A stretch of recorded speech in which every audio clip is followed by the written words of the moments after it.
Bismillahirrahmanirrahim. Alhamdulillah wassalatu wassalamu ala asyrafil anbiya'i wal mursalin sayyidina Muhammadin wa ala alihi wa sahbihi ajma'in amma ba'd. Alhamdulillah, ini pertemuan ke-9 pembacaan dan penjelasan syarah Risalah Tauhid karya Syekhul Islam Zakaria Al-Ansari radhiyallahu taala anhu yang mensyarahi kitab Risalah At-Tauhid karya Syekh Arslan. Qala al-muallif wa syarih rahimahumullahu ta'ala wa nafa'ana bi'ulumihima fid dharaini amin. Qala al-mu'minul kamil wa huwa man tatahhara minasyirkaini adh-dhahiri wal khafi yanzuru bi nurillah ay ma manna bihi alayhi minal jud. Kemudian beliau di sini mendefinisikan mukmin yang sempurna bagi kalangan ulama sufi. Jadi mukmin yang sempurna bagi kalangan ulama sufi bukan terbatas pada orang mukmin yang menjalankan rukun iman dan rukun Islam saja. Namun lebih dari itu. Karena mukmin yang sempurna bagi kalangan sufi selain mengerjakan ibadah, mereka juga membersihkan hati dengan cara atau dengan sangat bersih sehingga menghilangkan seluruh kesyirikan, yaitu kesyirikan yang zahir sekaligus kesyirikan yang batin atau yang samar. Kesyirikan zahir harus dihilangkan dengan cara meyakini bahwasanya segalanya diciptakan oleh Allah Subhanahu wa taala. Sedangkan syirik yang samar juga perlu dibersihkan menurut ulama sufi. Syirik yang samar adalah seperti yang didefinisikan pada pelajaran-pelajaran awal adalah menetapkan wujud apapun selain Allah Subhanahu wa taala pada dirinya. Maka beliau mengatakan begini.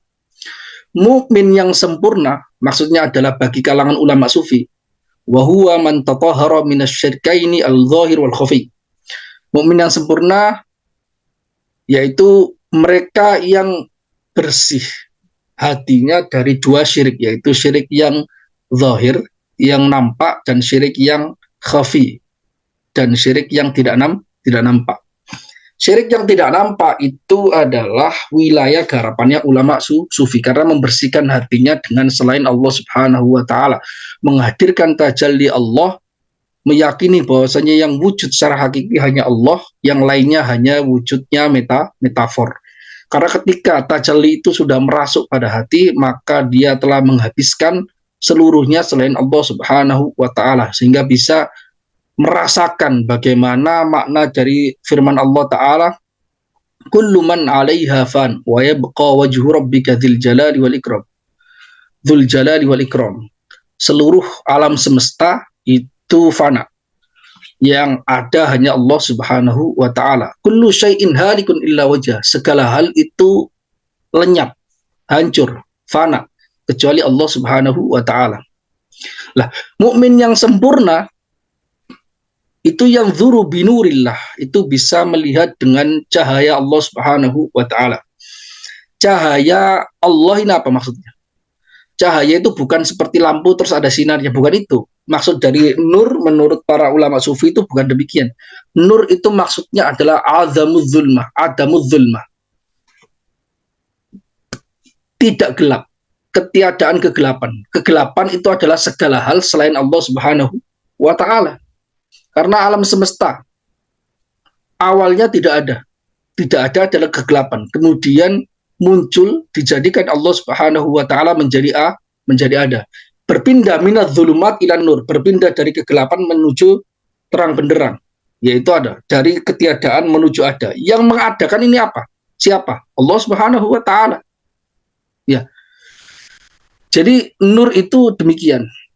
Mukmin yang sempurna itu melihat dengan cahaya Allah Subhanahu wa taala. Artinya maman nabihi alaihi minal jud, yakni melihat dengan apa yang dianugerahkan Allah Subhanahu wa taala kepadanya. Berupa apa? Berupa fadl, berupa rahmat, berupa anugerah Allah Subhanahu wa taala. Berupa pemberian Allah Subhanahu wa taala. idz bihi tankashiful asya'u lahu. Karena dengan cahaya Allah ini, maka seluruh hal yang diizinkan oleh Allah akan tersingkap baginya. Bisa dilihat oleh mata batinnya, bukan terkait hanya pada mata zahir, tapi mata batin yaitu basirah. Wali ayah. Dan juga mengapa para ulama sufi bisa mengambil kesimpulan bahwasanya mukmin yang sempurna itu bisa melihat dengan cahaya Allah, karena ayat di dalam Al-Quran mengisyaratkan demikian. Wali ayah, dan karena ada ayat awaman kana maitan fa ahyaynahu wa ja'alna lahu nuran yamshi nas. Dan apakah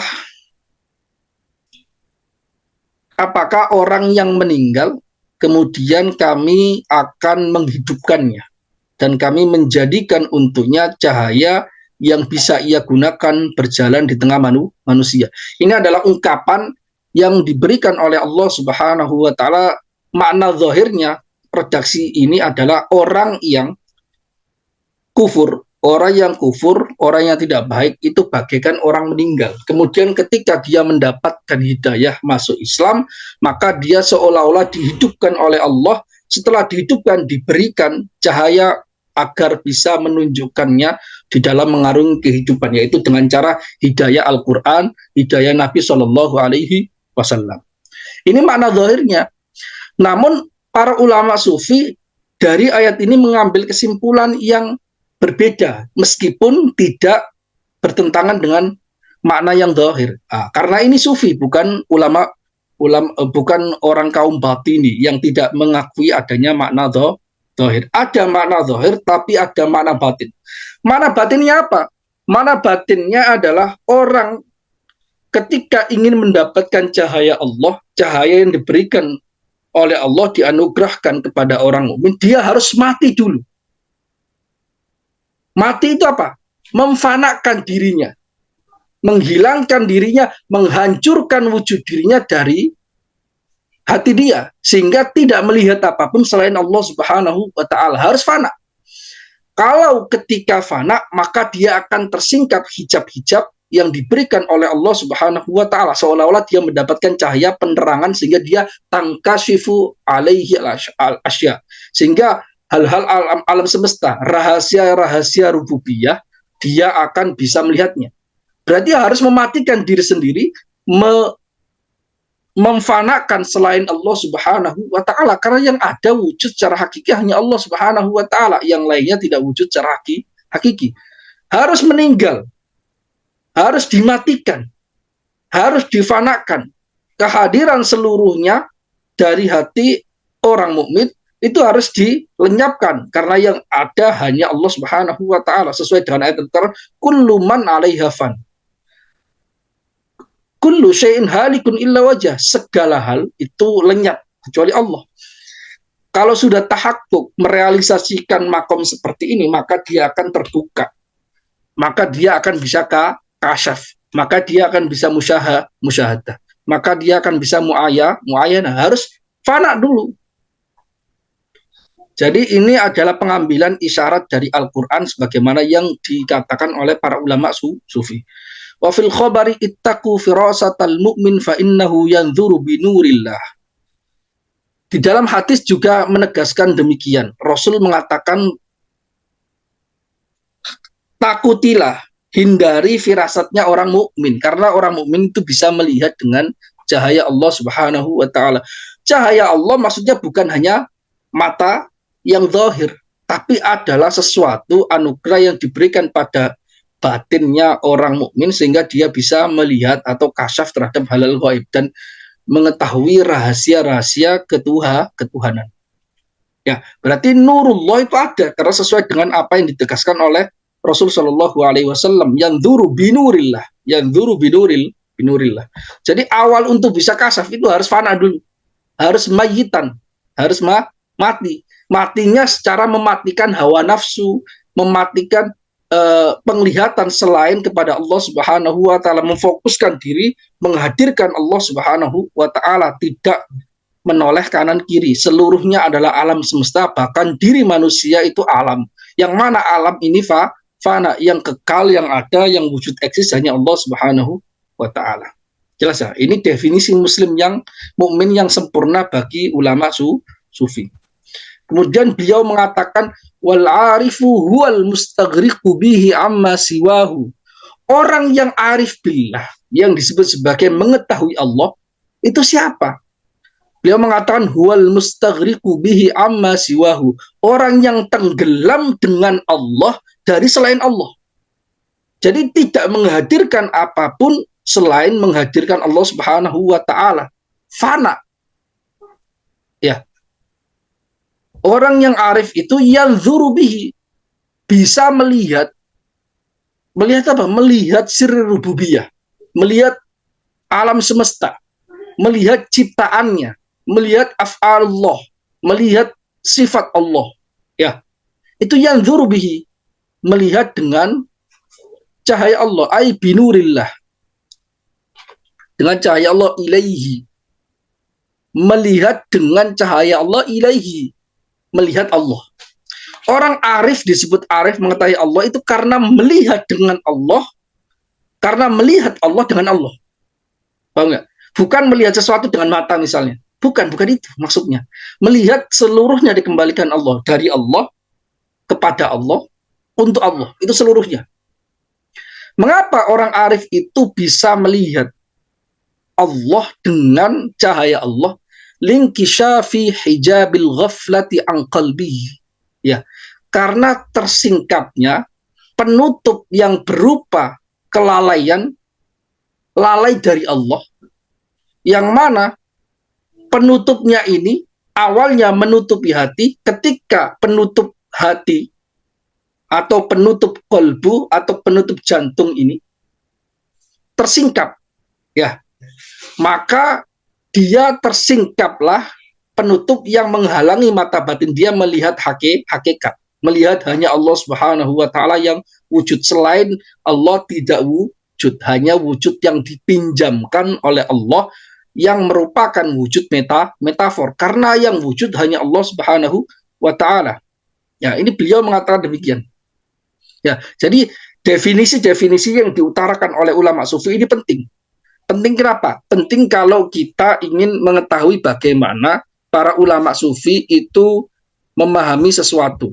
Bagaimana para ulama sufi ini bisa mengetahui atau mendefinisikan sesuatu atau bermuamalah dengan sesuatu bagaimana. Karena mereka memiliki definisi-definisi yang berbeda sesuai dengan makom yang sedang ingin mereka tuju.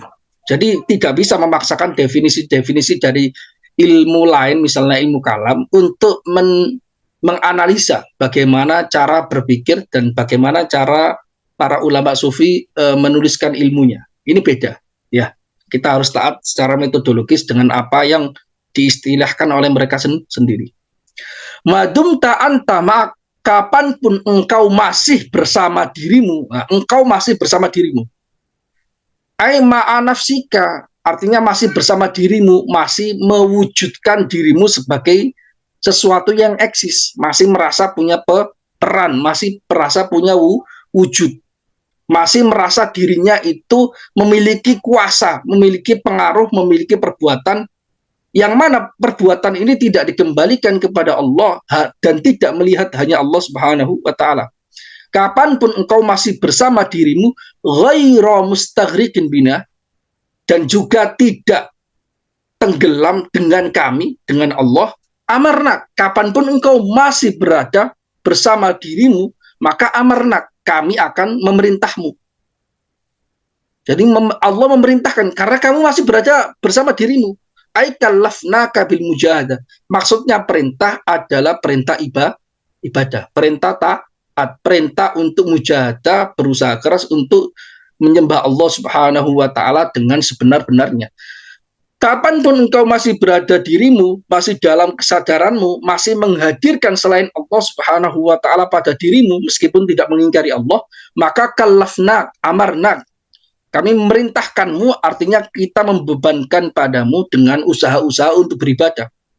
Mengapa kamu memiliki tugas Seperti itu li'annaka fi mahallil farqi, karena kamu masih makomnya berada pada farq, makom farq. Makom membedakan, kamu membedakan wujud kamu dengan Allah. Tapi kamu masih menetapkan wujud kamu itu ada. Merasa demikian tidak menghadirkan tajalli Allah Subhanahu wa taala pada mata batin.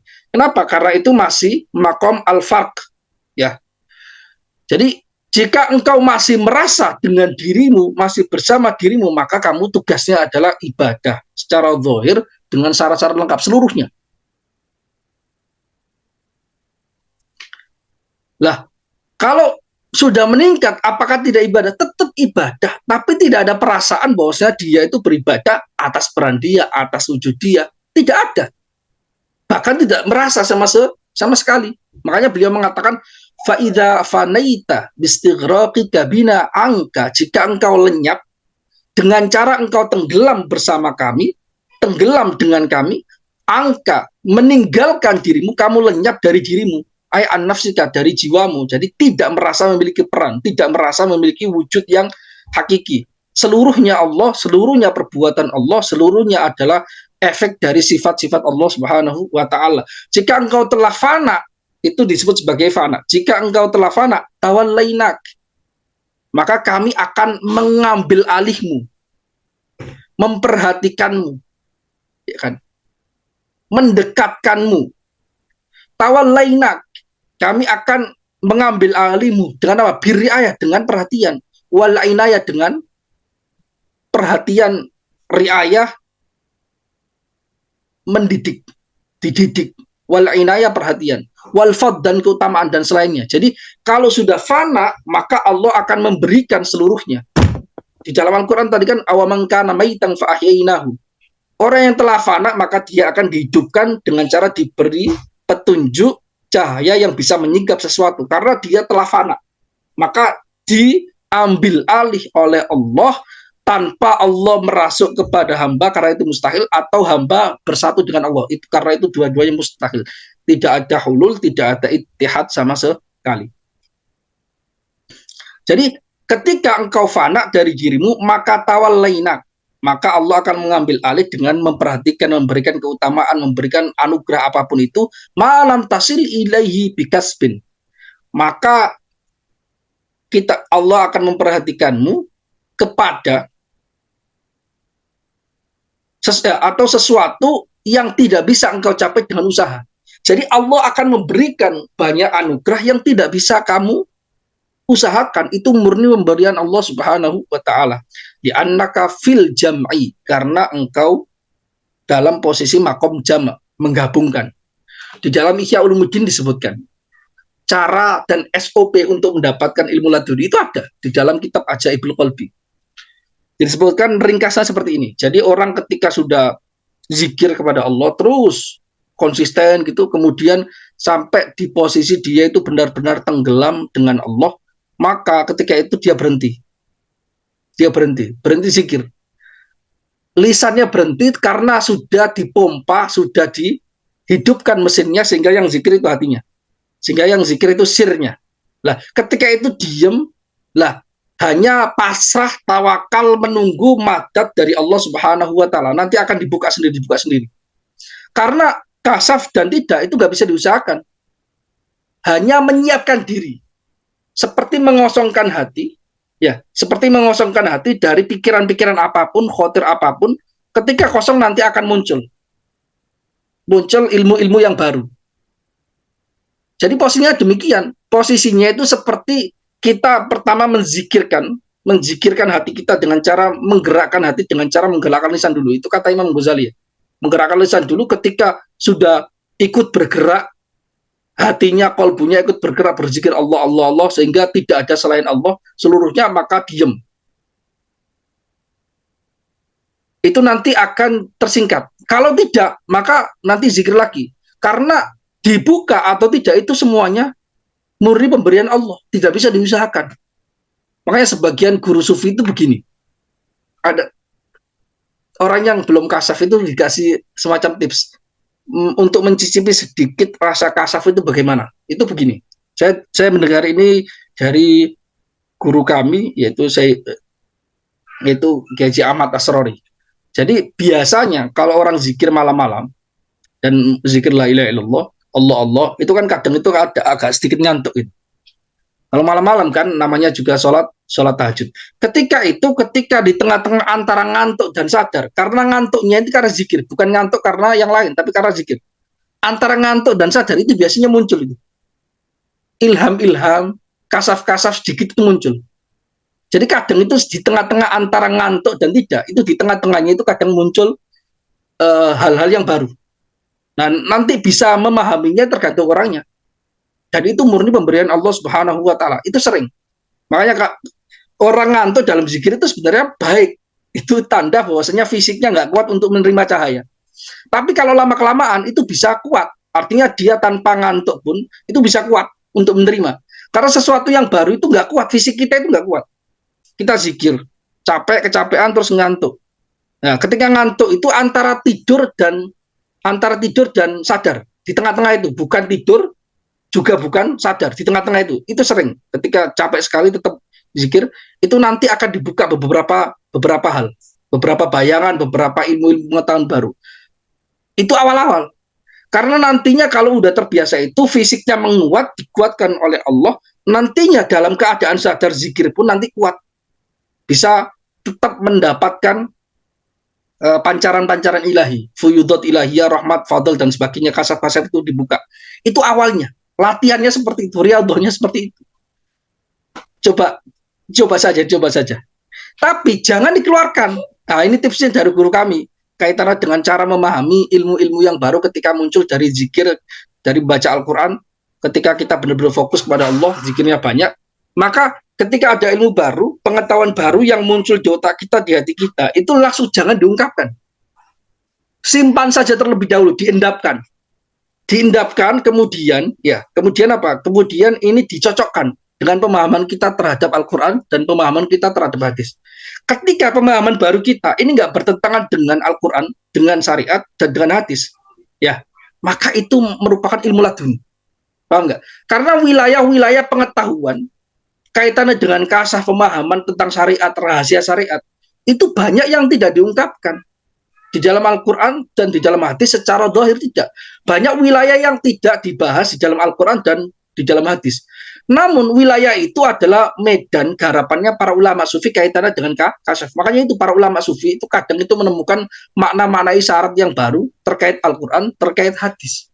Yang tidak ditemukan oleh sebelumnya. Karena Al-Quran itu hammalu aujuh. Dia menyimpan banyak makna. Makna zahirnya mungkin satu atau dua, nggak banyak. Tapi makna batinnya di sana isyarat-isyarat. Selama isyaratnya itu tidak bertentangan dengan lahiriah Al-Quran, lahiriah hadis, dan tidak bertentangan dengan syariat secara umum, maka itu merupakan ilham. Karena kalau misalnya tidak diendapkan, tidak ditimbang dengan Al-Quran, tidak ditimbang dengan sunnah, maka bisa jadi kita salah paham. Yang salah paham itu kitanya, bukan waridnya, bukan kasafnya, bukan. Karena kasaf itu pasti benar, ilham itu pasti benar karena langsung memberikan Allah. Tapi ketika menafsirkannya, menangkapnya, membahasakannya, menuliskannya, disampaikan ke orang lain, bisa jadi salah. Kenapa? Karena kita nggak masuk. Jadi ilham tidak mungkin salah. Tapi menafsirkan ilham itu bisa salah karena kita nggak masuk. Karena itu kalau ilhamnya itu datang kepada Nabi, itu pasti benar karena Nabi dijaga oleh Allah, tidak mungkin salah. Alatnya lengkap. Seperti saya ceritakan gambar atau kamera yang menangkap gambar. Itu kan kualitasnya berbeda. Tergantung pikselnya, tergantung kualitas gambarnya. Ada yang gambarnya buram-buram karena memang rusak. Alatnya rusak. Padahal yang ditangkap itu sama. Ilmunya yang ada di Lauhil Mahfuz itu sama. Tapi penafsirannya, pemahamannya yang dikeluarkan itu beda karena apa? Alatnya yang berbeda. Kekuatan akalnya yang diberikan oleh Allah, kekuatan pemahamannya terhadap syariat itu berbeda-beda. Akhirnya penafsiran keluarnya itu berbeda. Jadi alatnya yang salah, bukan ilhamnya. Ilhamnya pasti benar. Makanya itu para ulama sufi bilang, hanya mengandalkan ilham itu nggak boleh untuk menetapkan hukum. Kenapa? Karena kita tidak diberikan alat yang lengkap oleh Allah Subhanahu wa taala sebagai orang selain Nabi. Kita nggak masuk. Tangkapannya, hasil penafsiran kita, pemahaman kita terhadap ilham yang datang kepada kita. Itu yang salah, bukan ilhamnya. Paham? Nah, selama itu sudah ditimbang dengan Quran dan hadis, karena itu boleh dikeluarkan. Dan itu sering Sering dicontohkan oleh guru kami, di antara saya Yusri itu sering kayak gitu. Beliau dapat khotir-khotir ketika zikir dan sebagainya, ketika baca Al-Quran udah tenggelam di situ, punya pemahaman-pemahaman baru yang belum pernah beliau baca dan belum pernah beliau dengar, itu langsung ilham dari Allah. Tapi nggak langsung dikeluarkan. Itu diendapkan dengan belajar yang dohir dan sebagainya. Apakah ini bertentangan pemahaman ini? Ternyata ketika tidak bertentangan sama sekali, ya tidak bertentangan sama sekali, walaupun tidak pernah dikatakan oleh orang-orang sebelumnya, maka dikeluarkan. Paham nggak? Maka dikeluarkan. Baru itu namanya ilham. Itu pemahaman yang baru kasaf dari seorang wali. Oke, faida fanaita angka tawallainak, ya kan? Lah orang yang demikian jika telah lenyap dari dirinya maka dia akan diperhatikan Allah karena hal ini tidak bisa diusahakan karena dia posisinya fana, dia posisinya di makom jamai, makom jamai. Fama tawallahum as-salikin illa ba'da fanaihim. Nah ini penting. Dan Allah tidak akan mengambil alih dia, tidak akan mengangkatnya. Taruhlah gitu, mengangkatnya, as-salikin, mengangkat orang-orang yang suluk kepada Allah, kecuali illa ba'da fanaihim, kecuali setelah dia fana, lenyap dari dirinya, tidak menghadirkan apapun selain Allah Subhanahu wa Ta'ala, hanya bertujuan kepada Allah, tidak bertujuan kepada yang lainnya. Kalau masih kepikiran dia punya wujud, dia punya jasa, dia punya peran, semuanya tergantung dengan dia, tidak menisbatkan seluruhnya kepada Allah, meskipun lisannya saya kembali kepada Allah, tapi hatinya nggak bisa bohong. Masih ada sisa-sisa dia menetapkan wujud dia. Masih ada sisa-sisa dia merasa dia punya peran. Itu berarti belum fana. Nanti kalau di level dilatih dengan cara suluk, dengan cara riyadhah dilatih, itu nanti sama sekali tidak merasa dirinya, bahkan tidak merasa dirinya ada. Maka itu mulai fana. Jadi nanti akan diberikan ilham-ilham berupa ilmu laduni dan sebagainya. Dan pemberian ini tidak bisa diusahakan, hanya diusahakan kayak digerakkan motornya. Nanti gerakannya sampai apa, menghasilkan apa, itu bebas. Itu semua pemberian Allah Subhanahu wa Ta'ala. Beliau mengatakan demikian. Fama tawallahum illa ba'da fana'in. Allah tidak mengangkat mereka kecuali setelah mereka fana. Madum ta'anta, kapanpun, selama engkau masih ada bersamamu, selama engkau masih ada, maksudnya aitarolaka wujudan wa amalan wa iradatan, artinya kamu masih melihat dirimu ada, dirimu memiliki amal perbuatan, dan dirimu memiliki kehendak. Karena wujud itu alam, ciptaan Allah. Amal perbuatan kamu juga ciptaan Allah, kehendak kamu juga ciptaan Allah. Selama kamu masih melihat itu semuanya ciptaan Allah, masih melihat alam semesta, masih melihat ciptaan, tidak memperhatikan Allah, tidak fokus hanya kepada Allah, menghilangkan seluruh alam semesta pada dirimu, bahkan menghilangkan dirimu karena dirimu termasuk bagian dari alam semesta. Selama engkau masih ada, fa'anta murid, maka engkau posisinya adalah murid, orang yang berkehendak. Nanti ada definisi kehendak itu apa. Jadi orang yang masih berusaha suluk untuk mencapai makom fana dan sebagainya, belum mencapai itu, tapi dia terus berzikir, tapi masih menetapkan dirinya ada, dirinya punya peran, dirinya punya kuasa tertentu, dirinya punya kehendak, dan kehendaknya meskipun kehendak baik, maka posisi dia dalam bahasa sufi adalah murid, orang yang berkehendak, orang yang berusaha untuk mengesahkan Allah, masih berusaha. Karena masih ada sisa-sisa alam selain Allah di dirinya. Fa'idha afnaka angka maulaka, jika Allah telah melenyapkanmu dari dirimu, menghilangkan dirimu dari dirimu, menghilangkan selain Allah dari dirimu, maka posisi kamu fa'anta murad, kamu adalah murad yang dikehendaki. Beda posisinya murid dengan murad. Murid dengan murad beda. Levelnya lebih tinggi murad. Karena dikehendaki. Murad itu maksudnya adalah nanti dijelaskan, murad itu maksudnya adalah kuntu sam'ahul ladzi yasma'u bi wa basarahu ladzi yubsiru bih. Demikian. Maka beliau mengatakan, nah ini ada definisi. Kalau posisi kamu murid, kemudian nanti akan meningkat menjadi murad. Lah, kehendak itu apa? Lah, kehendak ini ada definisi tersendiri di kalangan ulama sufi yang berbeda dari ulama kalam. Makanya jangan menganalisa ilmu tasawuf dengan pendekatan murni ilmu ilmu kalam, karena mereka memiliki istilah-istilah tersendiri yang itu beredar pada kalangan ulama sufi yang tidak akan dipahami kecuali orang-orang di luar sufi itu mempelajari ilmunya ulama sufi baru mulai paham. Karena setiap ilmu itu memiliki istilah-istilah yang spesifik yang hanya dipahami oleh mereka sendiri.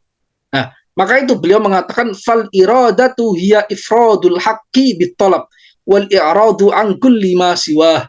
Nah, coba definisi ini. Definisi ini berbeda loh dengan definisi ulama kalam. Karena lebih spesifik. Iradah, kehendak itu apa? Kehendak itu adalah mengesahkan Allah dengan permintaan. Jadi kita benar-benar meminta agar bisa mengesahkan Allah. Wal i'rad an kulli ma siwah, dan berpaling dari selain Allah Subhanahu wa taala, dari seluruh yang selain Allah Subhanahu wa taala.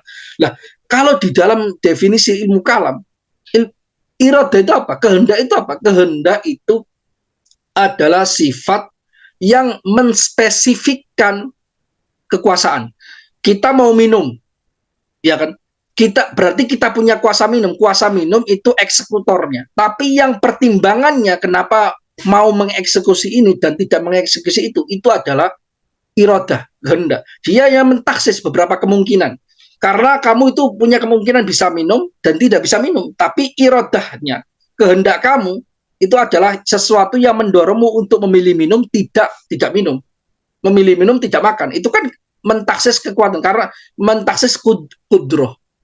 Sesuai dengan pemahaman ilmu. Kan seperti itu kan, di dalam definisi ilmu kalam.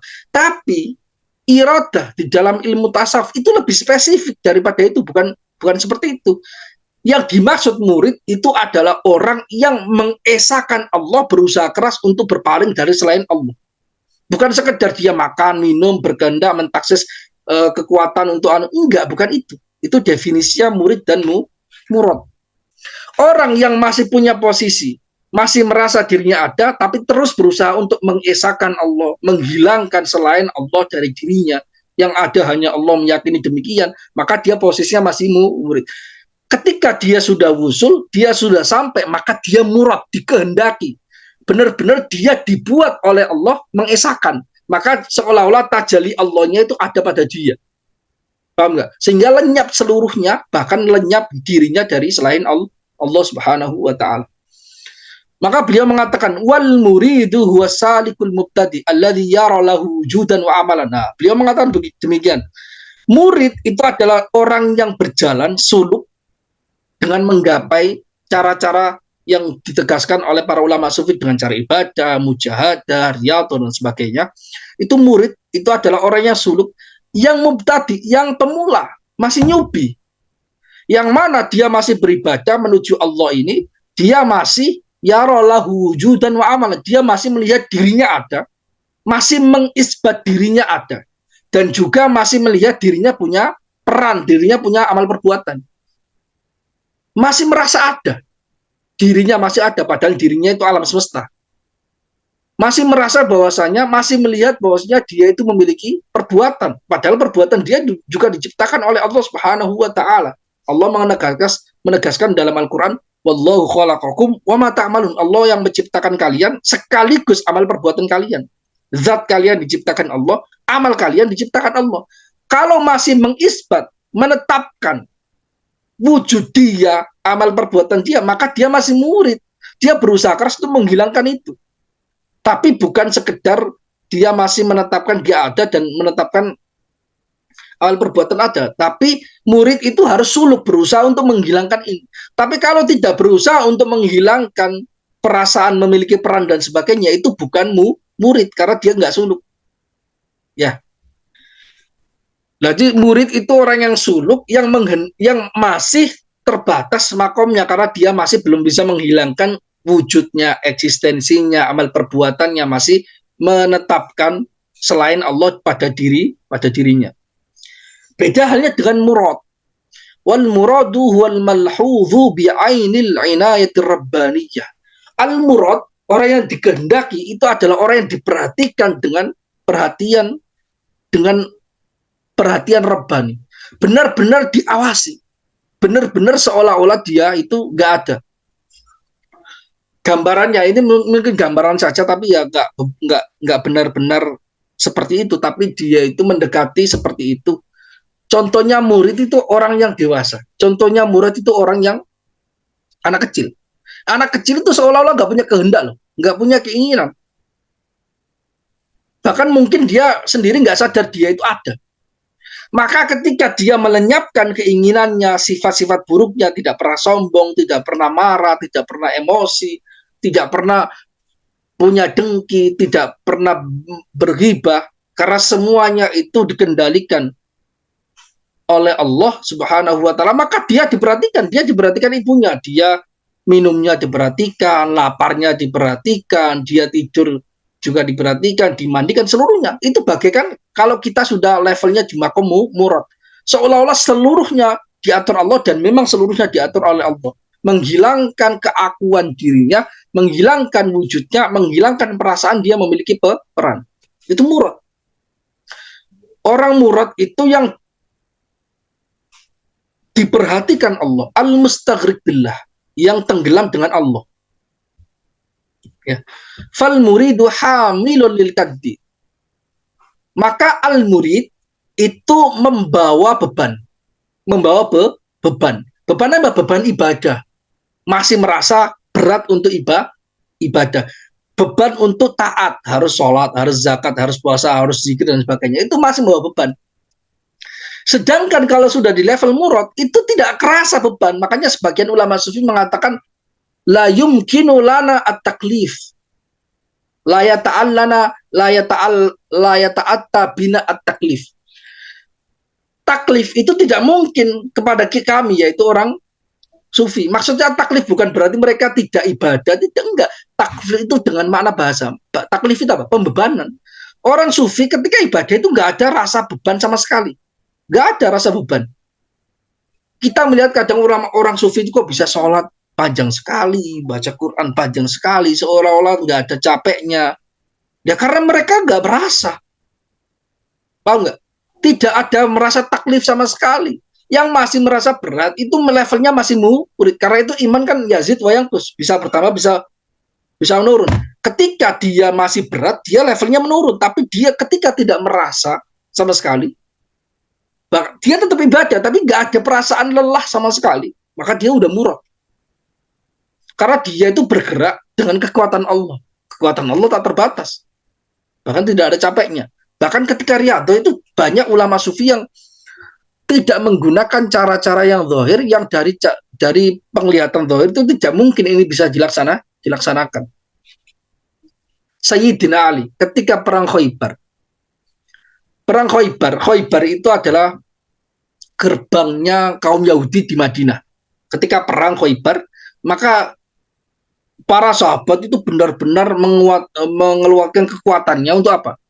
Untuk bisa merubuhkan, merontokkan gerbang Khaybar agar menang.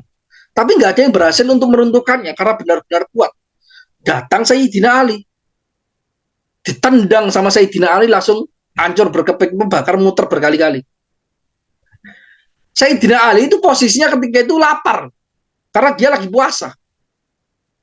Maka Rasul Shallallahu Alaihi Wasallam bersabda, dan ini apakah hadisnya itu sahih atau tidak, itu bukan poin karena ini adalah sejarah ya. Sirah itu tidak harus sahih, sanadnya tidak harus sahih.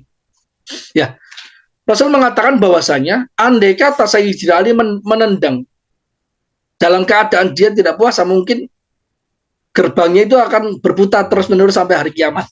Itu ada biografi demikian. Intinya yang diambil adalah begini, bahwasanya tidak dilihat dari sebab-sebab yang zahir. Ulama sufi bisa ibadah sepanjang itu, bisa baca Quran sepanjang itu, bisa sholat sepanjang itu. Kok nggak ada capeknya? Ya karena dia murad. Posisinya posisi murad. Ditanggung seluruh beban, Allah yang memperhatikannya secara langsung. Diberikan hal yang tidak diberikan kepada orang pada umumnya. Kemudian beliau mengatakan, wasattana bainal hamilil maktub wa bainal mahmulil mu'an. Sangat jauh berbeda makomnya antara orang yang membawa beban dan merasa dibebani dengan orang yang dibawa bebannya dan dibantu. Jauh. Murid dengan murid jauh. Kalau murid dia masih merasa membawa beban. Kalau murid tidak merasa karena dia ditanggung semuanya oleh Allah Subhanahu wa taala. Jelas ya? Al-yaqinul adwam wa huwa 'alaiha sifatun kashifah fi ghaibatika anka wa wujudika bihi. Keyakinan yang lebih konsisten ada, yang bisa lebih terus-menerus ada, keyakinan yang ada dalam hati. Bisa lebih konsisten, wa huwa 'alaiha sifatun kashifah. Adwam di sini adalah sifat yang menunjukkan, sifat yang menyingkap saja. Karena maksudnya adalah kalau yang disebut sebagai yakin itu pasti lebih konsisten dibandingkan sekedar iman. Yakin dan iman di dalam definisi ulama sufi. Keyakinan yang lebih konsisten, lebih dawam, lebih terus-menerus fi ghaibatika angka, di dalam lenyapnya dirimu dari dirimu. Dan di dalam wujudmu dengan Allah. Kalau sudah makom di level itu, keyakinannya lebih tetap, lebih stabil imannya. Tidak naik turun seperti orang pada umumnya. Dia jiwanya itu bukan jiwa yang lawamah lagi, tapi dia mulai mutmainnah. Wadzalika bi an taghiba amma siwahu, yaitu dengan cara kamu lenyap dari selain Allah Subhanahu wa taala. Ya. Walil yakini salasu halat. Keyakinan itu memiliki 3 keadaan. Kata beliau di sini. Ada bidaya, wawasat, wanihaya. Ada pemula, ada menengah, middle, ada wanihaya. Nihaya itu advance. Jadi keyakinan ada keyakinan awal, newbie lah.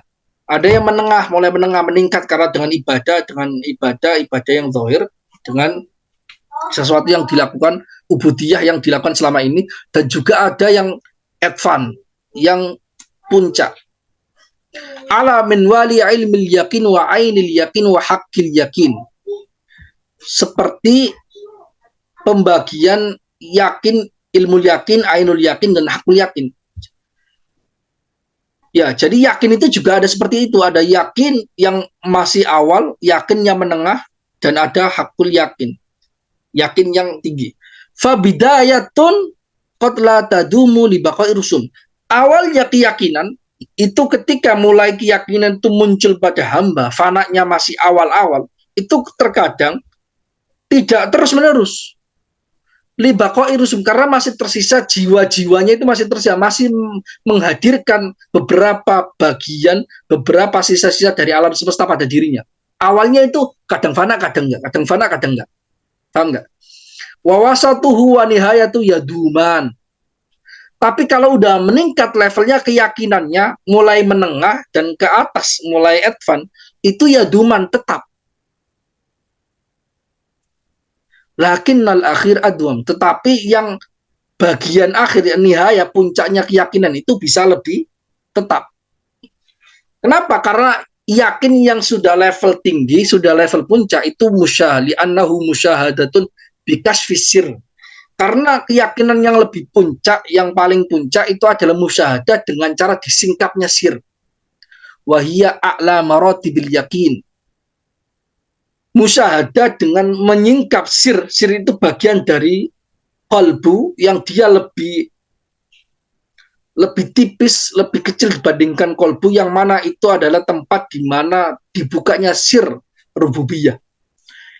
Lah, dengan musyahadah, yang musyahadahnya itu bukan dengan mata zahir, tapi dengan mata batin, bahkan bukan hanya mata batin, tapi yang lebih batin dibandingkan mata batin, yaitu disebut sebagai sir. Wahiyya a'la maratibil yakin. Musyahadah dengan menyingkap sirrul qalbu, sirrin ilahi, itu adalah a'la maratibil yakin. Itu adalah level keyakinan yang paling tinggi. Beliau mengatakan fakun biyakinika ma'allahi faqat wa ta'ammal. Maka jadilah engkau dengan keyakinanmu hanya bersama Allah saja. Hanya bersama Allah saja, tidak dengan seluruhnya, tidak dengan alam semesta, tidak dengan dirimu, tidak dengan peranmu, tidak dengan wujudmu, karena seluruhnya wujudnya Allah Subhanahu wa ta'ala. Hadirkan yang wujud hakiki hanya Allah, bukan selain Allah. Wa ta'ammal, dan kontemplasilah kamu, berfikirlah. Fakam baina ma yakunu bi amrihi ta'ala min anwa'in ibadat wal mujahadat at-taklifiyah. Jauh berbeda, berapa banyak jaraknya, berapa banyak jauhnya, berapa jauhnya antara sesuatu dengan perintahnya berupa beragam ibadah wal mujahadat at-taklifiyah, dan mujahadah usaha keras yang membebani, wa baina ma yakunu bihi, dan antara sesuatu yang ada dengan Allah min anwa'il minan wan nafahat ar-rabbaniyah, berupa beragam anugerah dan an-nafahat ar-rabbaniyah. Nafahat itu aliran angin.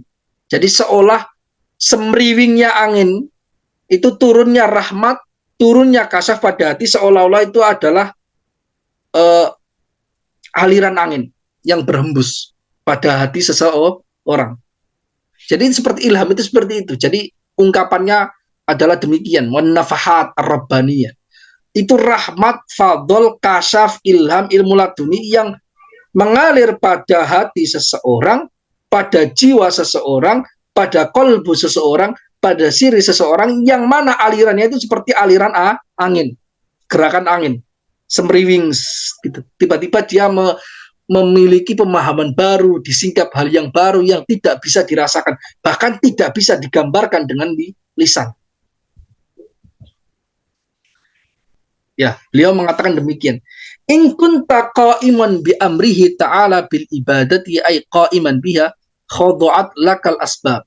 Jika engkau makomnya qa'im, menegakkan perintah Allah, jika engkau menegakkan perintah Allah, menegakkan perintah Allah itu adalah istilah yang digunakan oleh para sufi, yaitu dengan cara apa? Menegakkan perintah Allah dengan cara perintah Allah itu apa? Ibadah. Dengan cara ibadah, ay qa'iman biha, artinya menegakkan ibadah.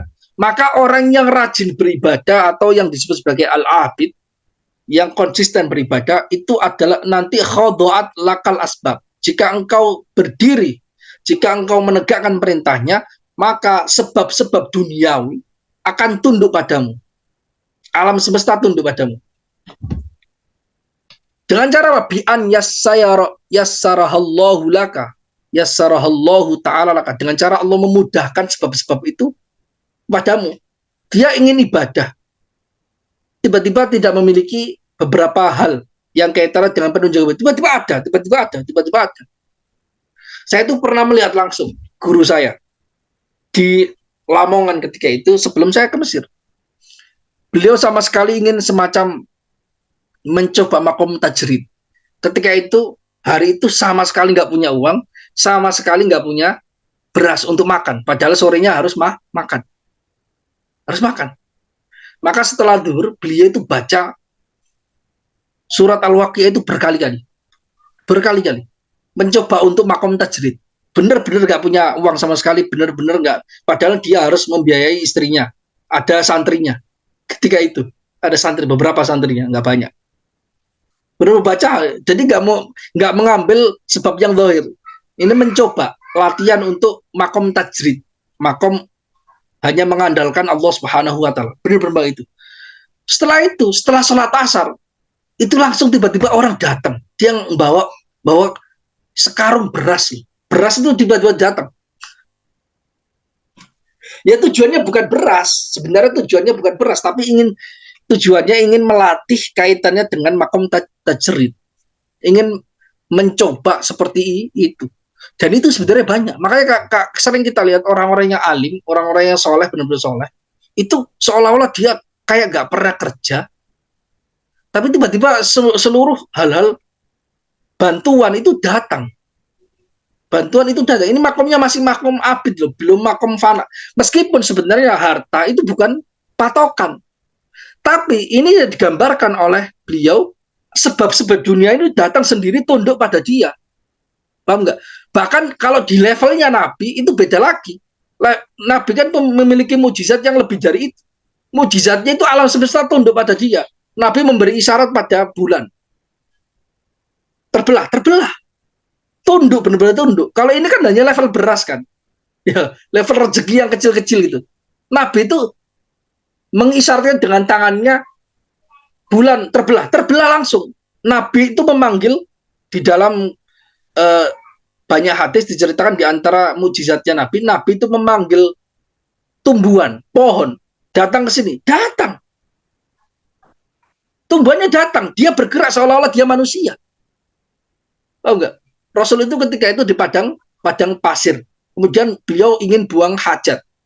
Karena kan sunnahnya untuk ditutup kan, maka Rasul memanggil pohon dipanggil, terus nunduk pohonnya. Loh kan? Karena Nabi itu makomnya beda lagi, bukan hanya abid, makomnya Nabi. Seluruh alam semesta tunduk pada Allah. Karena seluruh alam semesta tunduk pada Nabi, maka Rasul itu diberi beban yang tidak diberikan beban kepada seluruh umat manusia. Nabi itu di dalam Al-Quran itu khitabnya atau audiensnya hanya kepada Nabi, khitabnya tujuannya hanya kepada Nabi. Nabi itu diberi beban kalau dia berjihad melawan orang kafir, walaupun nggak ada walaupun nggak ada pembelanya, sama nggak ada pasukan, lawannya musuhnya 1.000, 10.000, 1 juta, bahkan seluruh alam semesta, seluruh orang kafir menentang Nabi sendirian itu nggak boleh mundur. Kenapa? Karena seluruh alam semesta bisa tunduk dengan perintahnya Nabi kalau Nabi mau. Paham nggak? Bisa tunduk Nabi itu. Bisa menundukkan alam semesta. Tapi orang mukmin di dalam Al-Quran kan enggak. Awalnya kaum kaum muhajirin itu kan mereka diberi beban kalau berhadapan 1 lawan 10 nggak boleh mundur. Kalau 1 lawan 11 boleh mundur. Tapi di Madinah baru dinasakh ini hukumnya berarti 1:2. Kalau dia jihad melawan tentara orang kafir 100 lawannya 200 nggak boleh mundur. Kalau di luar itu, kalau lebih dari itu boleh mundur. Dalam arti bukan wajib, bukan sunnah, tapi boleh. Boleh. Artinya nggak dosa besar, karena di antara dosa besar itu al-firaru minaz zahfi. Lari dari medan peperangan ketika sudah berperang. Waduh, tentaranya lebih banyak daripada kita. Banyaknya seberapa? Kalau banyaknya masih 1:2 nggak boleh mundur. Haram hukumnya perang melawan orang kafir. Harus orang kafir. Tapi kalau lebih dari itu enggak. Tapi Nabi itu beda. Taklifnya kepada Nabi itu beda. Karena Nabi itu menundukkan seluruh alam semesta. Levelnya itu bukan hanya abid. Abid aja bisa tunduk, apalagi Nabi. Maka ketika Nabi itu berjihad melawan orang kafir, kalau nggak ada sahabat satupun yang menolong, sama sekali membantu, maka tetap Nabi itu jihad. Dan pasti menang kalau dikehendaki Allah Subhanahu wa taala. Karena itu Nabi itu perangnya Nabi itu nggak seperti perangnya orang pada umumnya. Orang pada umumnya jenderal di belakang supaya nggak cepat mati. Anak buah itu di depan. Nabi itu tidak. Nabi itu ketika perang selalu paling di depan. Dan Nabi itu selalu menunggang tunggangan yang paling lemah. Yaitu apa? Keledai. Sahabatnya itu pakai apa? Pakai kuda, pakai senjata, pedang. Nabi itu enggak. Dia paling di depan, menunggang keledai, dan beliau nggak bawa pedang. Beliau bawa tongkat. Enggak. Itu makomnya gitu, karena Nabi itu makomnya sudah menundukkan seluruh alam semesta. Itu Nabi. Lah, hambanya sebagian diberikan cipratan mujizatnya Nabi yang berupa karomah kepada sebagian hambanya yang ahli ibadah aja bisa tunduk. Kalau ahli ibadah, ya kan? Kalau di dalam Al-Quran kan ada isyaratnya kan? Isyaratnya kaitannya orang yang benar-benar iman yang sempurna ketika dia baca Al-Quran, yang lainnya itu bisa bergetar.